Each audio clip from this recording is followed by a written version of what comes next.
자, 이제 다른 얘기로 가보겠습니다. 오늘 보면요. 윤석열 대통령이 오늘 오전에 신원식 국방부 장관과 또 유인촌 문화체육관광부 장관을 임명하는 안을 제가를 했습니다.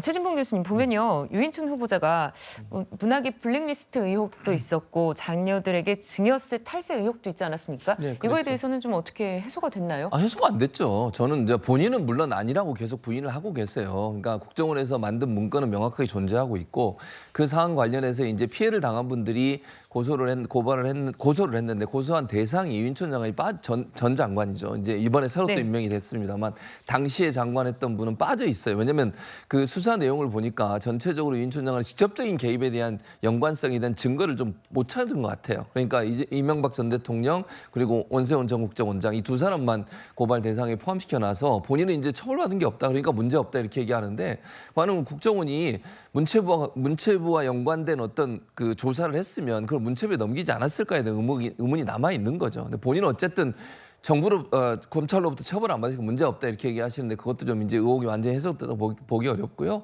또 하나는 장남하고 차남에게 아파트를 각각 증여를 했는데 본인 증여세 냈다고 분명히 얘기하셨거든요. 네. 그리고 이제 그 20대 30대 때 증여가 됐는데 그럼 증여세를 낸 증거 그러니까 어떤 그걸 알 수 있는 자료를 제출하려고 했더니 그건 또 거부를 하셨어요. 증여세 낸 걸 제출하는 게 그게 큰 개인정보인지 제가 잘 모르겠습니다. 어쨌든 그런 부분들 때문에 논란이 되고 있었기 때문에 그 부분에서는 계속 거부를 하시고 야당의 의원들이 요청함에도 불구하고 제출 끝까지 안 했거든요. 그럼 과연 해명을 제대로 잘했느냐 하는 부분에서는 의문이 남는다고 생각해요.